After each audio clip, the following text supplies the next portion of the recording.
My whole life, my family has gotten together for a one-week beach week at Topsail Beach, which is on the southern coast of North Carolina, where the South Carolina-North Carolina border is. And the beach itself is like any beach, I guess, in North Carolina. It's really nice, sandy, large, beach. But the house that we stay in, it's the same one that we've stayed in every year. And it's not just my mom, dad, my brother, and I. It's actually my father's side of the family. It's my extended family, my father and his three sisters, and my cousins, and sometimes other family members will come and stay. But essentially, it's those four families and their kids.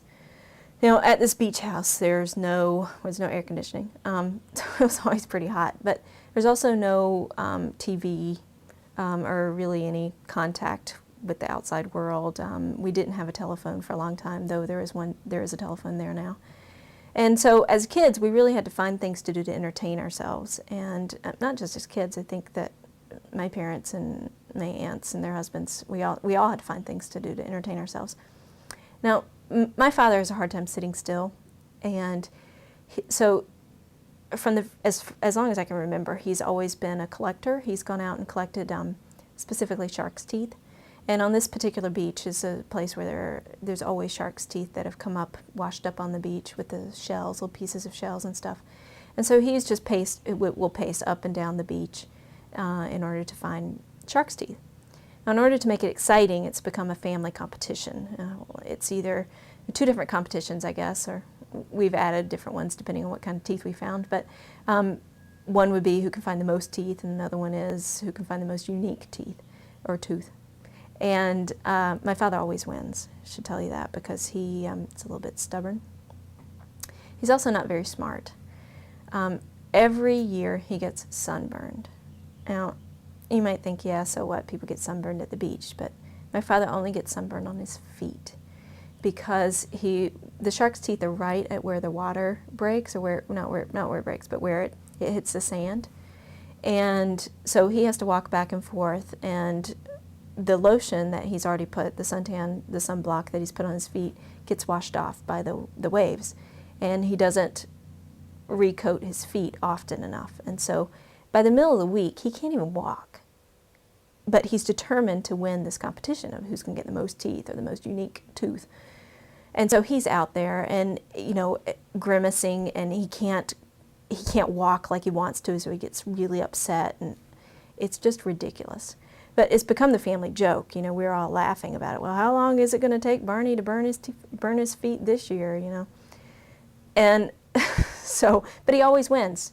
And I think that's just his tradition, and he's got to keep it up. So, but he never learns from year to year. He's just always going to have burnt feet every year at the beach week. Now, the other thing that happens in order to amuse the family and to keep us entertained is that we put together a puzzle. I have no idea how many pieces are in this puzzle. I just know that it's huge, and it covers the whole table that we have. Now, the table, it's not the coffee table, it's the table that we eat at, the kitchen table. And I don't know, maybe I guess the whole family's not really smart. We haven't quite figured this out after many years.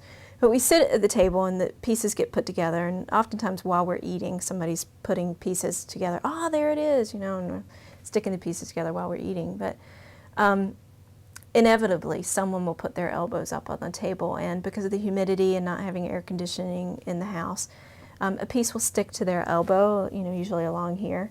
They'll get up and walk away and not realize that they've heisted a piece. It's gone with them, And so we get to the end of the week. We have to clean up the house. We have to be out of there. And we're rushing to get all the puzzle pieces together because we have to complete the puzzle before we leave. But there's always that one piece that's missing. So it's mad dash, cleaning, looking. I think that, probably 99% of the time we've actually found that piece and completed the puzzle in order for us to take it back apart before we left. But I don't know, it just seems like maybe we could come up with a better way to put the puzzle together. Maybe put a tablecloth on top of the puzzle while we're eating. Maybe bring a special table for the puzzle. I don't know. We have Beach Week coming up pretty soon, so I don't know, maybe we'll rethink some of these things, and maybe it'll be my job to remind my dad he needs to put lotion on his feet.